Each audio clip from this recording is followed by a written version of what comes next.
Peut-être ne l'avez-vous pas remarqué, les pêcheurs sont aussi très souvent jardiniers.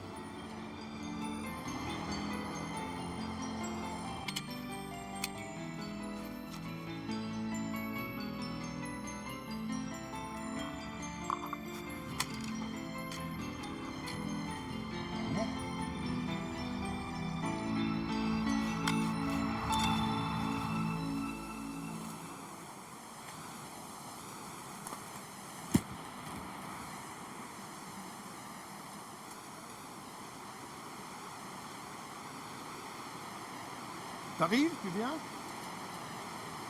Ah, c'est pas du commode, hein?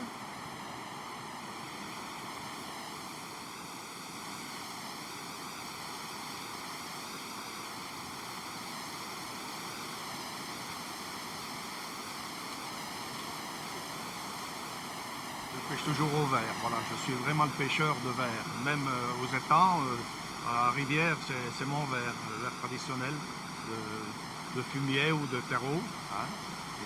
Et je pense que c'est plutôt la patience qu'il faut, pas courir au bord partout, piétiner. Moi, je trouve bizarre ceux qui courent toujours avec une oblade ou bien une cuillère.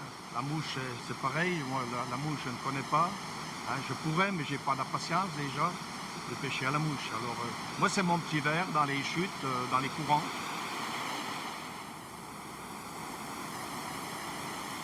Hein, David, ça va? Bien?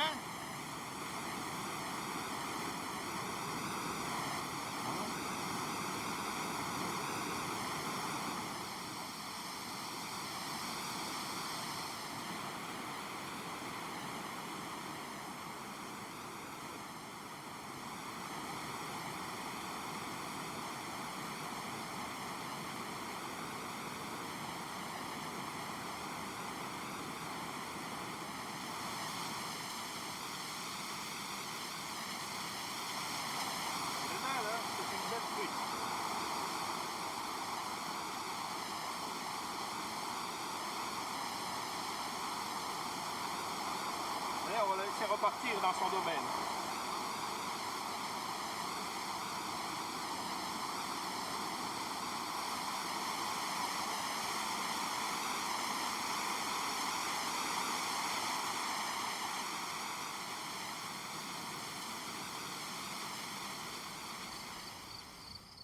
Sur la Moselle torrentueuse, les pêcheurs de fraises perpétuent la grande tradition locale de pêche à la truite.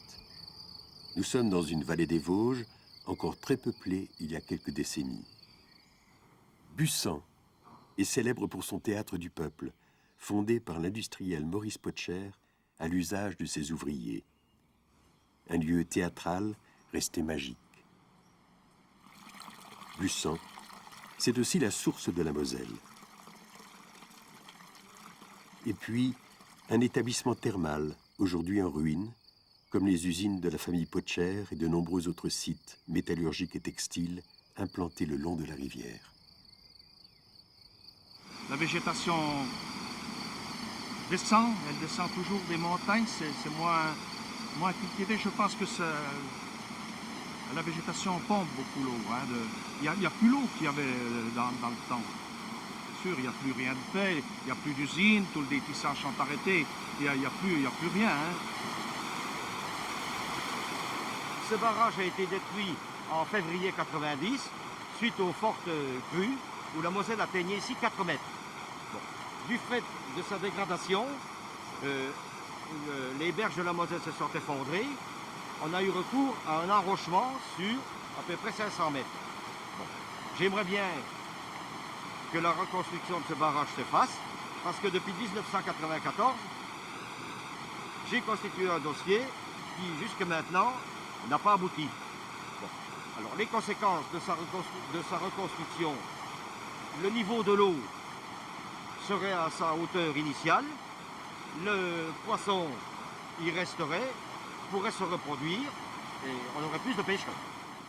Faut-il conserver ou non les barrages qui ont modelé nos rivières mais perdu le rôle économique essentiel qu'ils jouaient depuis le Moyen-Âge? Les rénover coûte cher, et la tendance chez les aménageurs serait plutôt de laisser faire la nature, chose que contestent vigoureusement les pêcheurs de fraises. Et puis, les barrages ne font-ils pas partie d'un précieux patrimoine architectural et paysager, au même titre que les rigoles qui zébraient autrefois flancs de montagne et fonds de vallée?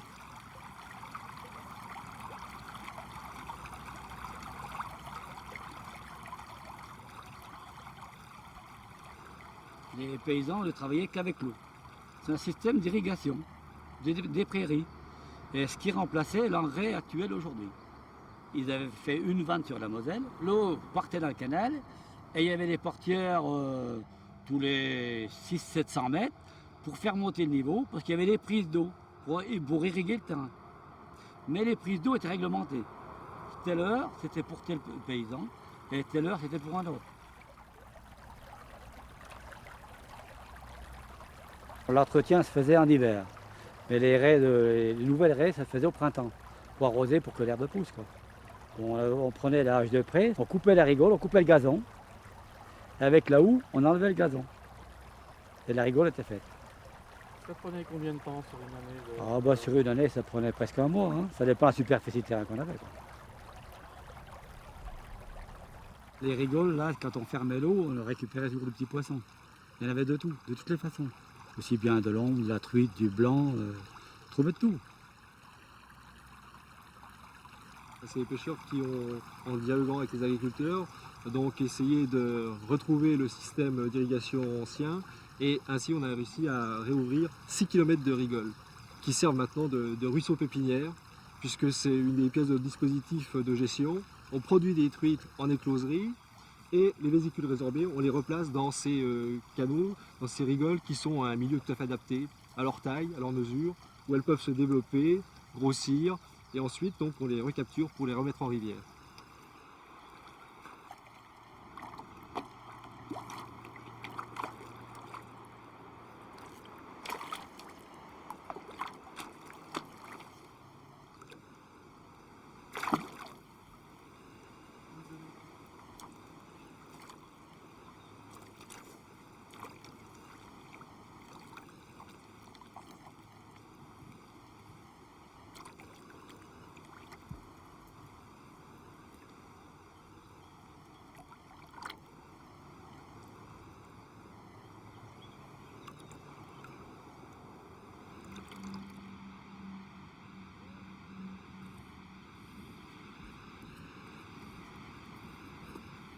Il y a guère de rivières, à part celle de Franche-Comté et quelques-unes dans notre pays, dans lesquelles on peut donc comme ça repérer les poissons, s'en approcher, puis leur proposer une nymphe. Donc la Moselle est vraiment une rivière idéale pour ce type de pêche. En fait ici on utilise donc des imitations de nymphes, soit d'éphémères, soit de trichoptères essentiellement, ou alors des gamards, des petites crevettes d'eau qui sont des mouches universelles que les truites et les ombres adorent.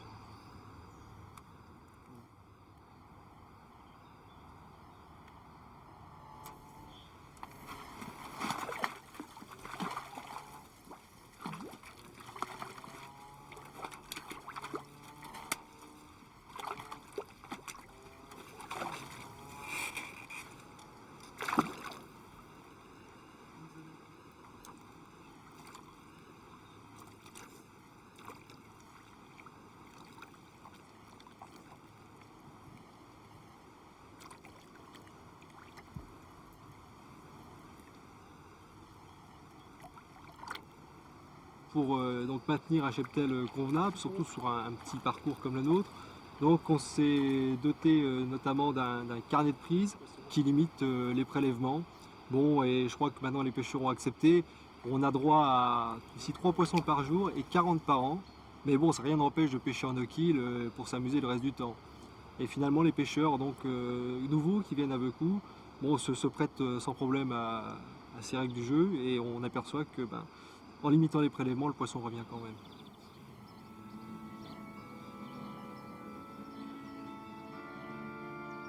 Les puissantes abesses de Remiremont ont longtemps gouverné la région.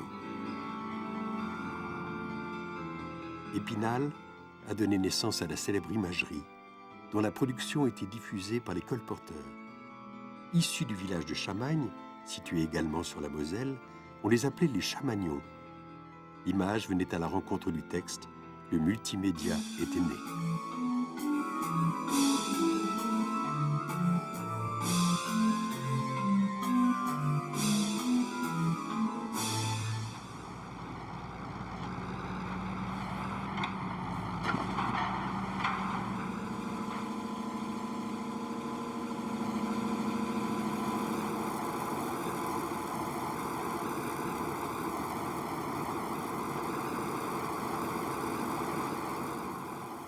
Au sortir d'Épinal, la Moselle quitte brusquement son doux passé historique. La puissante industrie moderne lui dicte sa loi et l'extraction de gravier notamment en modifie fondamentalement le cours. Conséquence visible dès Châtel-sur-Moselle.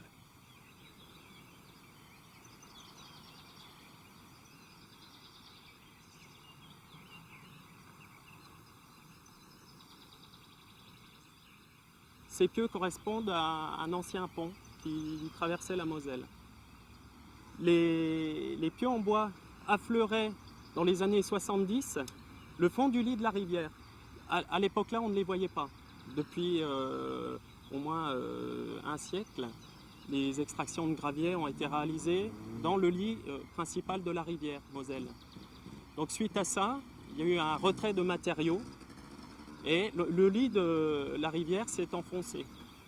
Lorsque nos anciens exploitaient, ils avaient tendance à endiguer les étangs, limitant par là même le champ d'expansion de la Moselle. Ça a eu des effets pervers, puisque lorsque vous endiguez et que la Moselle ne peut pas s'étendre, elle est plus rapide, plus violente, l'eau s'élève plus rapidement, et en aval, on peut se retrouver avec des inondations d'une ampleur supérieure. La réponse a été législative. Aujourd'hui, les carriers ne peuvent plus exploiter, sauf autorisation très spécifique, en lit des rivières. Donc l'exploitation, ce qu'on appelle en lit mineur, est interdite. Et ici sur le site, la réponse au désordre passé a été de créer dans le lit de la rivière des points durs sur lesquels la rivière ne puisse pas passer et emmener le gravier. Ces points durs s'appellent des seuils de fond que vous pouvez visualiser ici et ici. Mais ça, c'est vraiment la gestion de l'historique.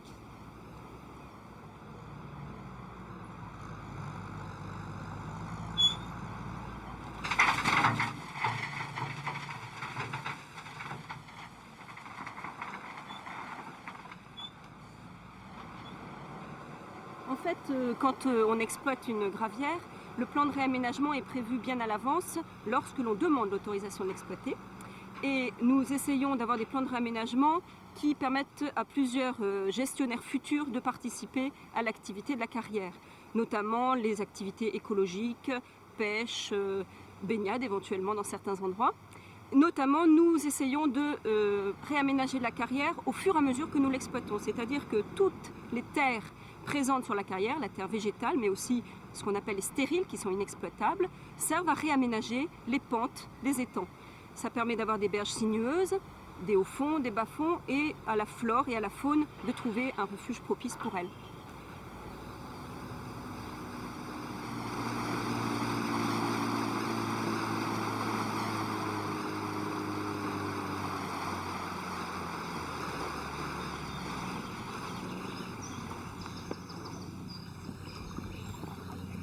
Les reculés correspondent à des anciens bras de la Moselle qui se sont dissociés du cours principal.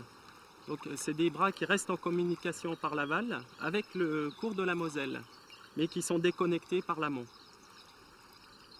C'est surtout très intéressant pour le brochet, qui a besoin de ces milieux pour s'y reproduire. Parce que c'est des milieux souvent de faible profondeur, inférieure à 1 mètre, qui se retrouvent naturellement à sec en période estivale. Ça permet un développement d'une végétation très favorable au support de ponte du brochet.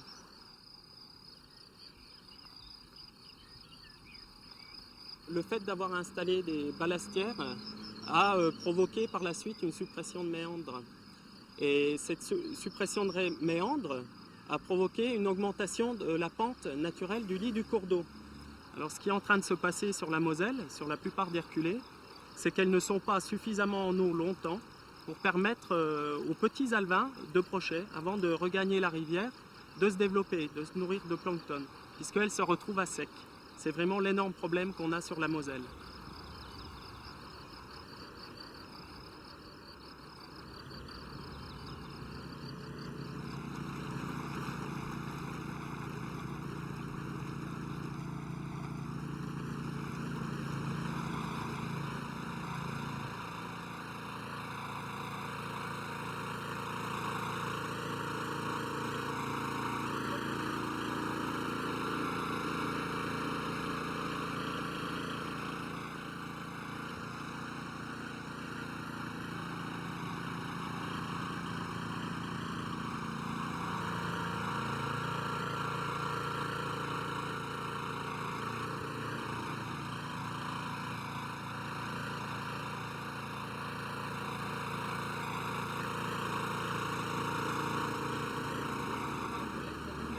RHP, le sigle veut dire Réseau hydrobiologique et piscicole. C'est un réseau de surveillance nationale des milieux aquatiques qui compte environ 600 stations en France. Donc chaque année, ces stations font l'objet d'un sondage piscicole. Et ces statistiques, elles sont fournies aux agences de l'eau qui sont notre partenaire dans le cadre de ce réseau hydrobiologique et piscicole. Ça permet de suivre l'état du peuplement, mais aussi de mettre en évidence l'impact des activités humaines sur la qualité des milieux. On dispose de 7 stations de l'amont vers l'aval sur la rivière Moselle. Et depuis peu, on a développé un partenariat avec le Luxembourg et on va pêcher au Luxembourg, donc ce qui ajoute une donnée supplémentaire dans le cadre d'un suivi européen et d'une commission internationale de protection de la rivière. Suivant les tronçons, bien entendu, on ne va pas pêcher les mêmes espèces. Sur la partie amont, on va pêcher l'ombre et essentiellement la truite. Sur la partie intermédiaire, beaucoup de cyprinités d'eau vive, donc qui ne font pas l'objet d'une recherche halieutique très importante, mais les gens pêche le brochet et le sandre. Le sandre est une espèce qui est en plein développement sur cette rivière, notamment sur la zone intermédiaire. Et plus à l'aval, on va trouver des espèces comme le sandre, toujours, et comme le silure, qui vient de faire une apparition assez remarquée sur toute la partie aval de la rivière. La Moselle a servi à une industrialisation qui change de forme au cours des temps.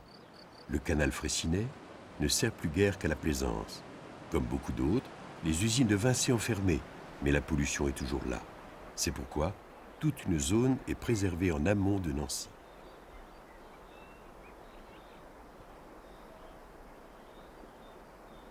Il y a une zone extrêmement riche le long de la Moselle, entre Bayon et Chamagne, qui en plus représente une réserve d'eau potable considérable pour les agglomérations, en particulier l'agglomération de Nancy.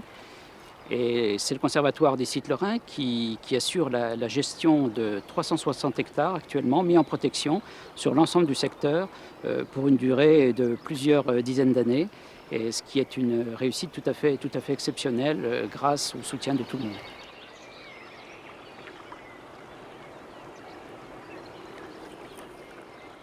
Les mortes sont en fait le résultat des mouvements de la rivière. Ce sont les anciens méandres de la Moselle qui restent alimentés en eau. Et ce sont des milieux particulièrement riches, à la fois pour la reproduction des poissons et pour le castor qui s'y implante presque systématiquement. Alors dans les zones où elle est encore très sauvage, la Moselle bouge vraiment beaucoup et les méandres se déplacent d'année en année. Par exemple, la zone ici était occupée encore par la rivière il y a 3 ou 4 ans. Et quand le méandre se forme, on va voir apparaître des bancs de galets très importants, comme celui-ci, où va nicher le petit gravelot et un peu plus loin le chevalier guignette. Ensuite, la végétation va s'implanter progressivement, comme ces herbacées. Et puis on va voir apparaître ensuite des saules, des jeunes saules, qui vont s'implanter, qui vont grandir et qui vont constituer ensuite une nourriture tout à fait favorable pour le castor.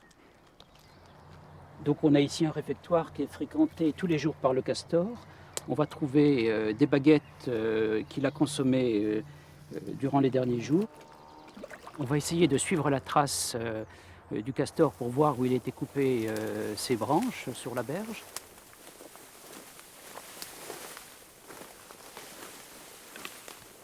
Ah, on trouve ici quelques branches qui ont été coupées par le castor. Une coupe assez récente qui date probablement des derniers jours. Il va à peu près jusqu'à 10-15 mètres de la berge où il se sent en sécurité. Au-delà, il n'est pas très en sécurité, donc il évite de trop s'éloigner de la rivière.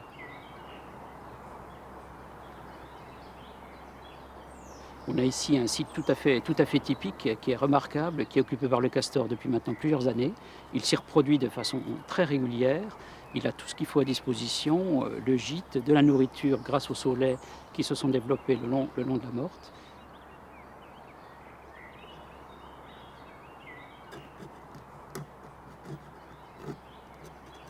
Le castor est exclusivement végétarien, il ne mange que des végétaux, il ne se nourrit pas du tout de poissons. Et donc les poissons et les castors cohabitent très bien. Ils adorent les mêmes milieux naturels. Je dirais qu'également les pêcheurs et les castors sont des amis et s'observent mutuellement très fréquemment dans la vallée. Le pêcheur qui est présent très tôt le matin, très tard le soir, qui est tranquille au bord de la rivière, peut avoir souvent l'occasion de voir du castor. Et en sens inverse, le castor voit le pêcheur. Alors le castor va couper la saulaie riveraine. Il va favoriser l'enracinement des saules dans la berge, donc ça va favoriser le maintien de la berge. Et par ailleurs, en faisant tomber quelques arbres dans la rivière en période hivernale, ça apporte une nourriture, en particulier pour les insectes dans la rivière, cette nourriture étant tout à fait favorable également pour le poisson. Donc vis-à-vis du poisson, le castor n'a qu'un impact tout à fait bénéfique. À partir de 9 maisons, la Moselle se complique encore. Le canal Fraissinet a été rebouché pour laisser la place à un canal à grand gabarit adapté aux péniches rhénanes. À hauteur de Toul, ce sont donc de multiples plans d'eau qui s'offrent aux pêcheurs.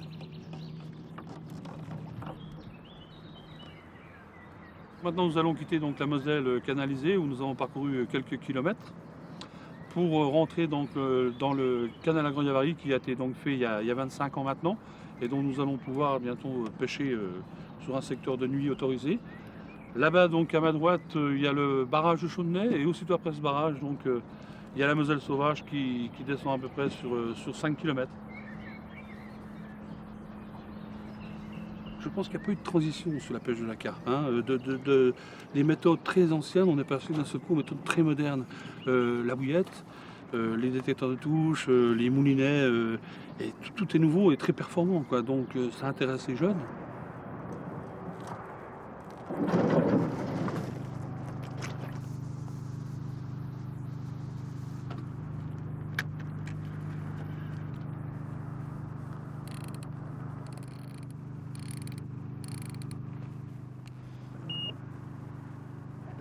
T'as pas du mal. Hop là. Un coup sur deux. Il y a un départ. Je mets plus de lumière.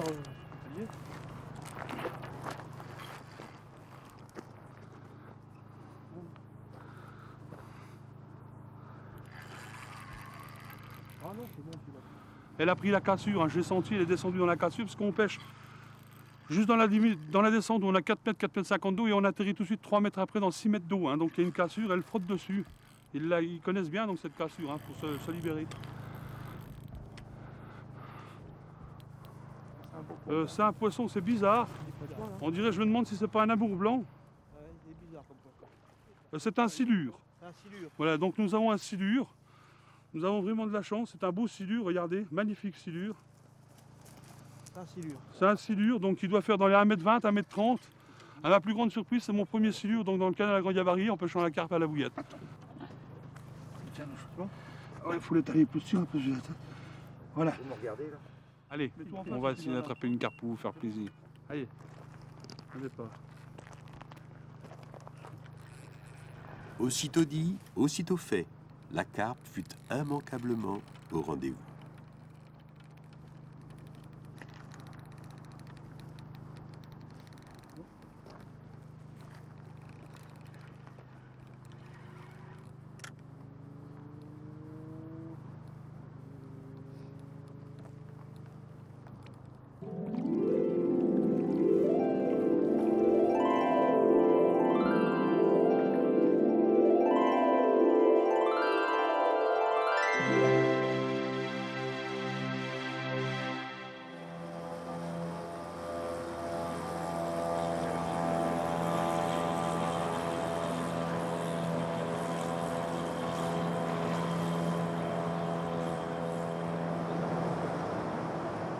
Le secteur du barrage de Chaudenay se pêche bien entendu également de jour.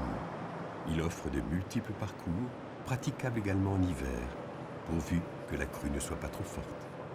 La cathédrale de Toul est toujours à l'horizon, le silure est toujours à l'affût. Donc là, Gilles, on voit un bel octopus au-dessus d'un plomb de 80 grammes pour avoir un plomb qui nous emmène un fil vraiment à la verticale. Et puis là, on va mettre des beaux verres sur cet hameçon. Donc là, tu as une technique particulière pour l'attirer vers les verres? Le clonk. Le clonk plus, principalement. En fait, l'octopus qui sert d'appelant, qui sert de teaser. Voilà. Donc avec le clonk, son agressivité va être déclencher. Et ensuite, bon, en général, il va se mettre à attaquer les vers.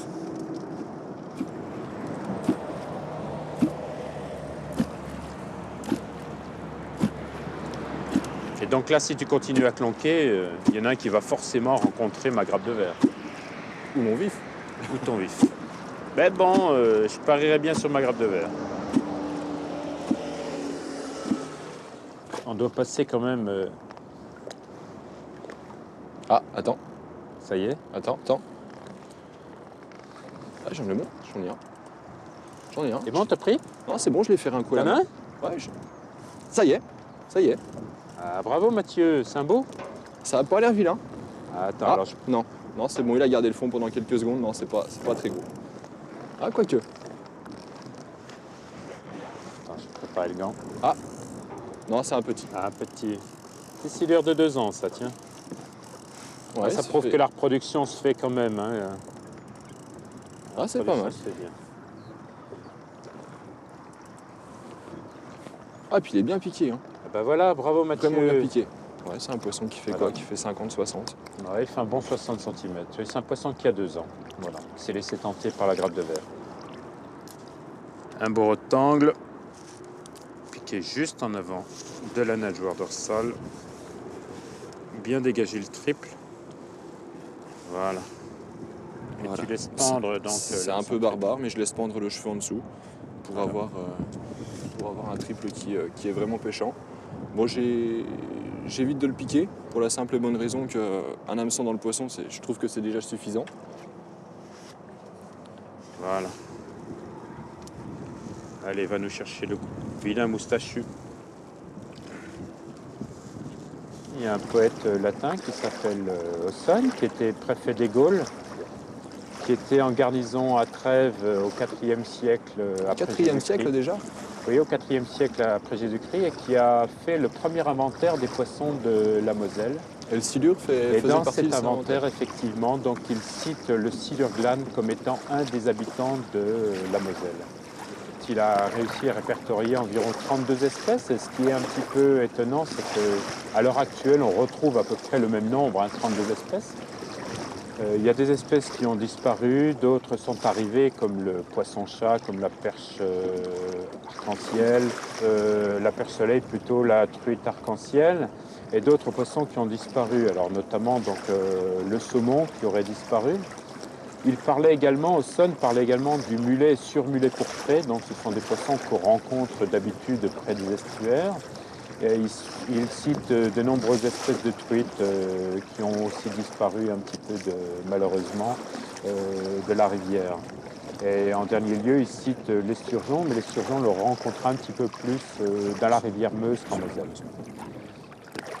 C'était une rivière qui était déjà très poissonneuse. Alors nous avons ici quelques objets archéologiques d'époque gallo-romaine qui révèlent qu'on pêchait dans la Moselle je vais vous extraire un hameçon de grande taille. Vous voyez que maintenant, je ne pense pas que si on allait pêcher dans la Moselle avec un hameçon de cette dimension, on prendrait grand-chose. Parce que les poissons sont capturés avant d'arriver à l'âge adulte. Et puis, on se servait aussi de cette espèce de trident, donc une fenne, pour piquer les poissons, ça ressemble un petit peu au trident de Neptune, mais c'était d'ailleurs de la même signification. Alors ça, c'était les poissons qu'on pêchait dans la Moselle. Tout ce qui était salmonidé, maintenant, on n'en voit plus, pas depuis très longtemps, depuis un demi-siècle, mais ça reviendra. Il ne faut pas désespérer quand on aura mis des échelles à saumon et quand on aura amélioré la lutte contre la pollution, qui est déjà très avancée. Moi, j'ai vu, enfin étant jeune, puisque je suis déjà assez vieux, pas dans la Moselle même, mais dans un affluent de la Moselle, je me rappelle avoir vu une pêcherie de saumon à Vianden, donc sur un petit affluent de la Moselle. Vianden, c'est en Luxembourg, où on pêchait, c'était dans les années 36-37, on pêchait encore couramment des saumons.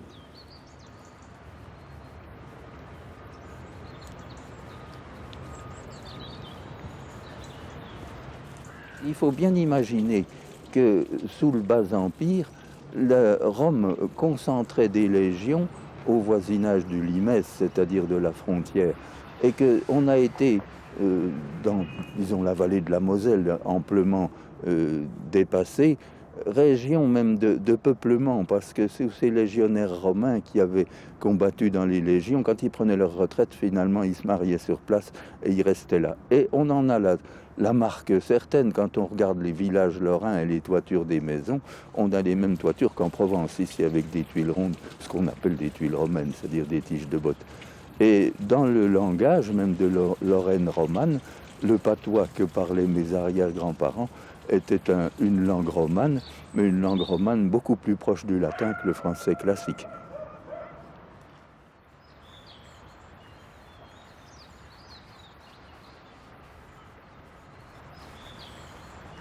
Il faut imaginer que dans les derniers 100 000 ans que nous venons de parcourir, si je puis dire, il y a eu plusieurs glaciations. Dans les printemps de dégel des glaciations, les rivières devaient être des fleuves qui charriaient non seulement des glaçons en fusion, mais des quantités d'eau, d'arbres, de troncs d'arbres et de tas de choses, et ça creusait beaucoup, et le niveau était énorme, on n'imagine pas ça maintenant. Et la Moselle, qui ici continuait son cours tout droit, pratiquement vers le nord-ouest, débouchait dans une espèce de lac très profond qui, quand il était vraiment trop plein, cherchait à déborder par tous les bouts, si je puis dire. Et il ne débordait pas forcément par le lit habituel. Et c'est ce qui fait qu'elle a pu, à certaines époques, emprunter l'emplacement d'un ruisseau qui venait de l'Est, de la région de la Meurthe, et puis finalement déborder et se vider par là-bas et y creuser une très très profonde vallée. C'est un vrai coup de sabre, la vallée, entre le village de Fontenoy et Liverdun. Quand on est sur le plateau, on n'imagine pas qu'on puisse avoir une dépression pareille. C'est si étroit qu'il y a juste le chemin de fer et la Moselle et que la route n'y passe même pas.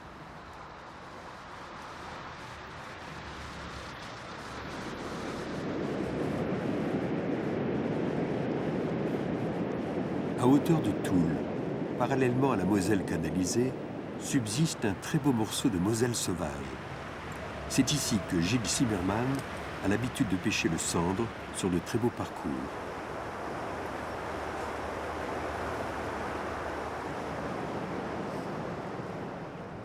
Alors en période de crue, comme aujourd'hui, j'aime pêcher avec des leurres souples. Ce sont des petits morceaux de plastique de forme, de taille, de couleurs tout à fait différentes. Et associés à une tête plombée, leur intérêt permet donc de multiplier à l'infini toutes les combinaisons. Ce sont des leurres qui intéressent les trois principaux carnassiers, donc la perche, le sandre et également donc le brochet. En ce qui concerne le brochet, et pour les autres poissons carnassiers aussi, ils ont sur le côté donc une ligne latérale qui sont en fait des récepteurs nerveux. Ces récepteurs analysent toutes les vibrations qui sont émises dans l'eau, aussi bien le pas d'un pêcheur un petit peu trop bruyant sur la berge, le lancer d'un caillou ou un poisson en fuite. Et ces vibrations seront ensuite analysées par le cerveau du poisson qui va pouvoir à un moment donné savoir à qui il a affaire. Ces leurres nous viennent des États-Unis où on a essayé de reproduire, grâce à ces leurres souples, les vibrations telles qu'elles étaient au niveau des poissons en fuite.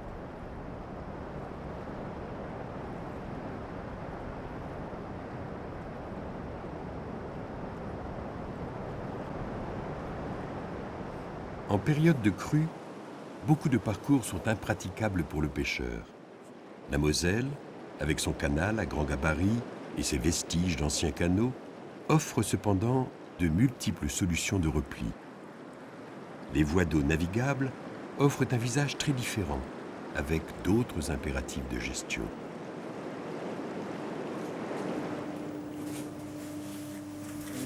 Non, c'est le bateau Corvita. Un Renan.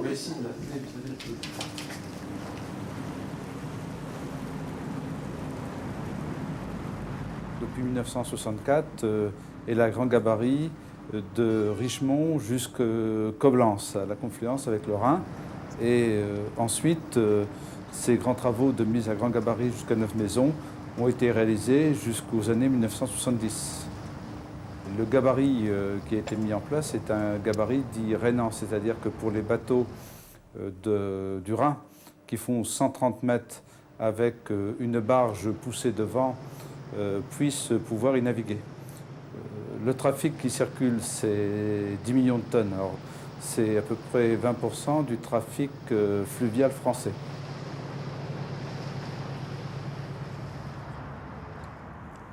La navigation commerciale par elle-même ne nous pose pas de problème, puisque c'est admis, c'est dans les mœurs. Mais actuellement, VNF a programmé 60 millions d'investissements sur la rivière Moselle, puisqu'ils vont passer à grand gabarit. Alors le tonnage exact, je ne le connais pas. Donc il y a pas mal de zones d'enrochement qui sont programmées.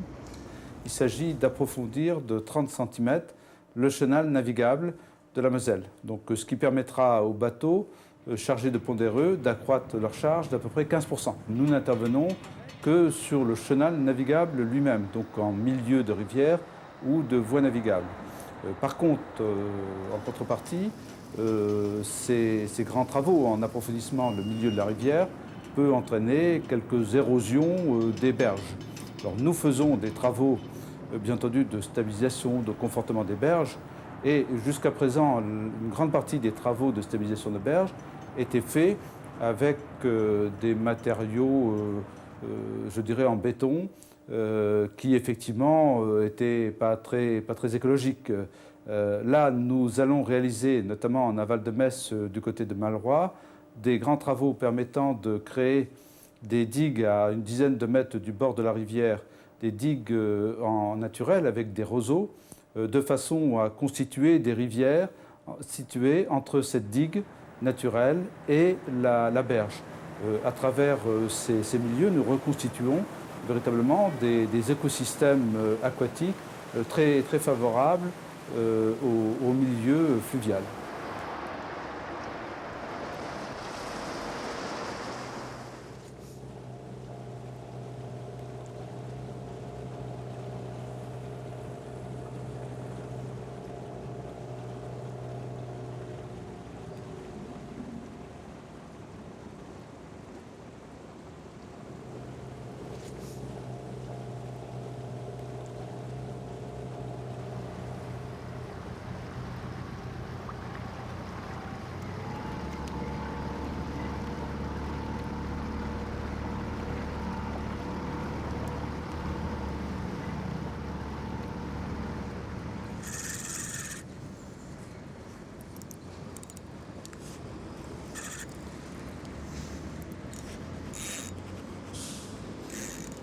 Elle prend des fils. Ah, mais non. Tiens, le voilà. Oh, c'est dur. Papy, il y a un poisson là, tiens, regarde. Ah, ils sont tous à l'abri du courant là, en ce moment. Hein. Il est sous le bateau. Attends, je vais mettre le poids. Hein. Ah, tiens. Parce que là, je trouve qu'on dérive vite là. T'as remis le poids? Oh, c'est un petit, hein. Ah, mais je croyais qu'il n'y avait rien par ici. Les hameçons dans les mains là. Allez, ouvre la gueule, toi. Voilà. Ah bah il est pas vilain celui-là. Il m'a explosé là. Il m'a carrément mal la truc en charpie. Tiens, il y a un poisson, Jean-Louis. Actuellement, on touche pas mal de petits silures d'une 60, 70, 80 cm. Et il nous arrive de temps en temps de nous faire balader par des gros. Hein. Même en bateau, ça m'est arrivé avec mon collègue Jean-Louis de ne pas pouvoir le tirer du fond. Ah, il se bagarre bien. Hein. Ah, elle n'a pas l'air vilain celui-là. Ah ouais, ah, Sandre. Il est là, Jean-Louis, il a attrapé un poisson. Doucement, hein. Ne me le loupe pas. Hein. Gros, mais il a une belle couleur, tiens. Ah, bah la bonne heure. Ah, ok. Ah, et puis il n'est pas vilain. Il a bien pris. Il a bien pris la bestiale. Attends. Arrive-toi, Capi.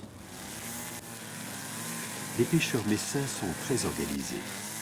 Pour résoudre le problème de l'entretien des berges, qui est souvent laissé au bon vouloir des bénévoles, avec les problèmes de sécurité que cela entraîne, ils ont fondé une association, la PECEM, à la fois structure de réinsertion par le travail et moyen efficace de nettoyer les rivières sous la conduite d'un technicien parfaitement rodé à la chose. De Toul à la frontière allemande, en passant par Thionville, la Moselle traverse des zones de plus en plus industrialisées. Cette partie de la Lorraine et certaines de ses rivières, comme la Seille, sont naturellement gorgées de sel.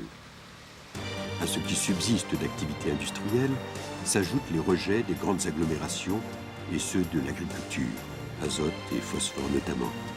Des matières organiques qui abaissent le taux d'oxygène dissous dans l'eau et favorisent le développement d'algues microscopiques. Diagnostic de la situation actuelle est d'abord de la teneur en oxygène dissous.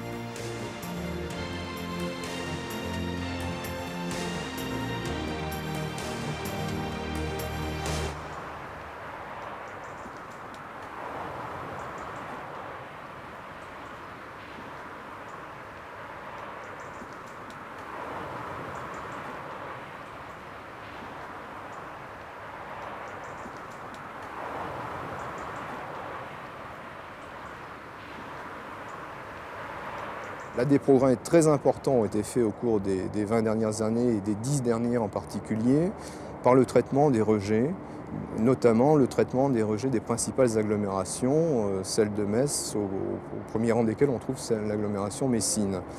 Alors ces traitements de rejets qu'il faut aller donc collecter puis ramener sur une station d'épuration permettent de réduire considérablement les matières organiques et donc ces matières organiques vont consommer d'autant moins d'oxygène dans la rivière.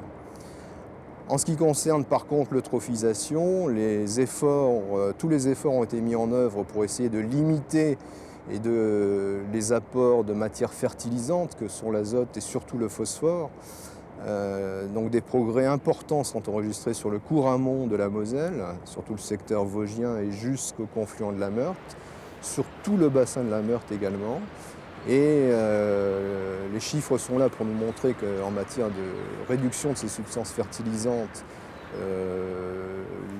les choses s'améliorent considérablement. Par contre, les effets sur les proliférations d'algues, qui sont bien la cause de nos problèmes, les effets sont différés et on espère avoir très rapidement des résultats probants. Le lac de Vieux-Pré, dans les Vosges, est un réservoir qui garantit le refroidissement de la centrale nucléaire de Cattenom. Celle-ci, ainsi que la centrale thermique de Lamax, près de Malroy, contribuent à un réchauffement notable des eaux. Une opportunité pour les pêcheurs en hiver, à condition que la crue ne soit pas trop forte. Sur ces endroits, quand ils sont praticables, bien sûr, le poisson est beaucoup plus actif en hiver, alors qu'ici, l'eau se refroidit beaucoup plus vite. Là-bas, elle garde toujours quelques degrés supplémentaires et le poisson reste actif, même en plein cœur de l'hiver, et on peut faire de très belles pêches là-bas. Nous devions nous retrouver à Malroy, au bord de la Moselle, et vu les dernières journées pas très jolies avec toute la pluie que nous avons eue, la Moselle a beaucoup monté, plus d'1,50 m. Et donc nous nous retrouvons au bord du canal de Montigny, qui est très très poissonneux. On peut trouver également du poisson-chat, mais là, dès que les eaux se refroidissent, le poisson-chat s'enterre un petit peu, il s'envase et il ne nous pose plus de problème. Mais là, la pêche est difficile aujourd'hui.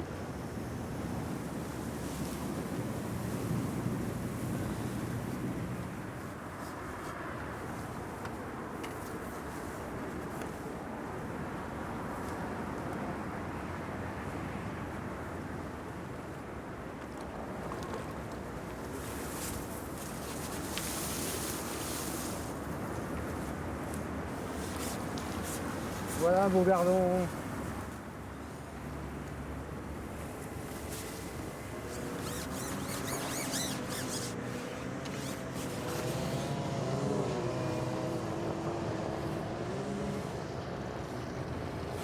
Et tu fais le plus gros poids, c'est ton endroit.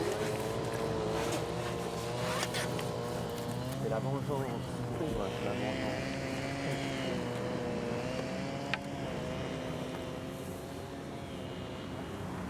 Et voilà, un de plus.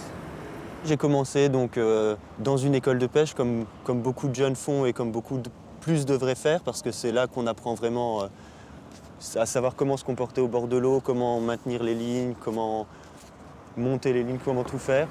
Depuis 2 ans maintenant, j'ai posé ma candidature pour accéder au comité de la PPM à la Messine. J'ai été élu par l'Assemblée générale. Et maintenant, donc, je participe à toute la vie de cette association qui gère l'ensemble des lots du département.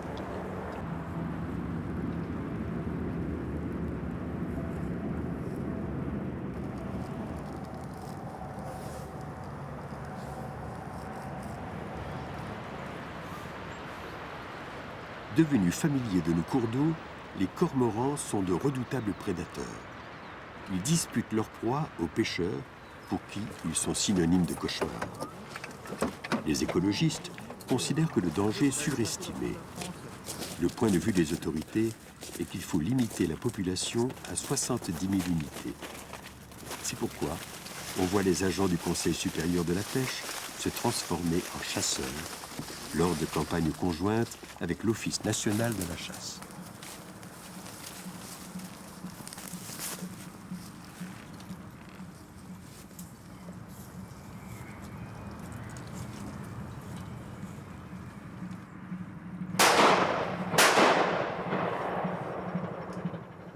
Ce sont essentiellement des oiseaux qui proviennent des pays du Nord, Danemark, Suède et même des Pays-Bas. Donc chaque hiver maintenant, on a environ 83 000 oiseaux, c'est le chiffre qui est reconnu au niveau national, qui viennent hiverner en France. Les ornithologues ont tendance à distinguer deux espèces. On considère qu'il y a une espèce plutôt marine, le Phalacrocorax carbo, et on a une espèce qui est plutôt continentale, le Phalacrocorax carbo-sinensis. Alors l'espèce qu'on régule, dont la régulation est autorisée, c'est l'espèce continentale. Des quotas sont fixés chaque année par le ministère de l'Environnement et dans chaque département, des opérations de régulation sont réalisées.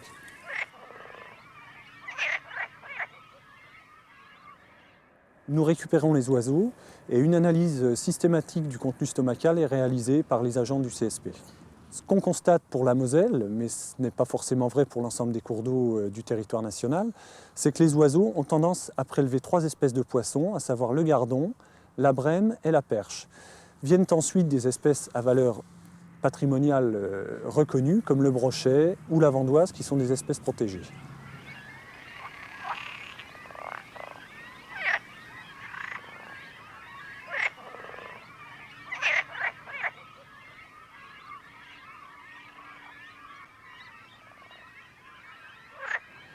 Alors on a effectivement 2 phénomènes. C'est un taux d'accroissement de la population qui est de l'ordre de 7% actuellement.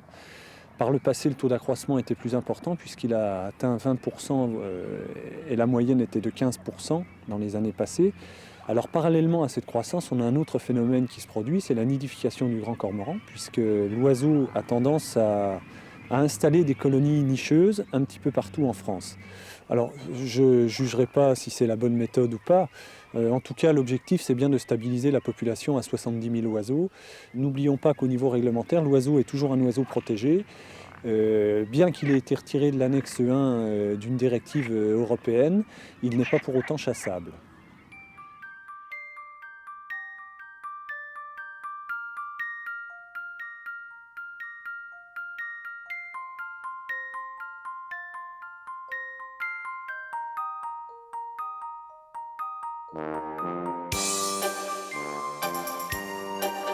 Le pêcheur nostalgique d'une rivière sans cormorans peut toujours se projeter en rêve dans les années 1900 et ses glorieux concours de pêche.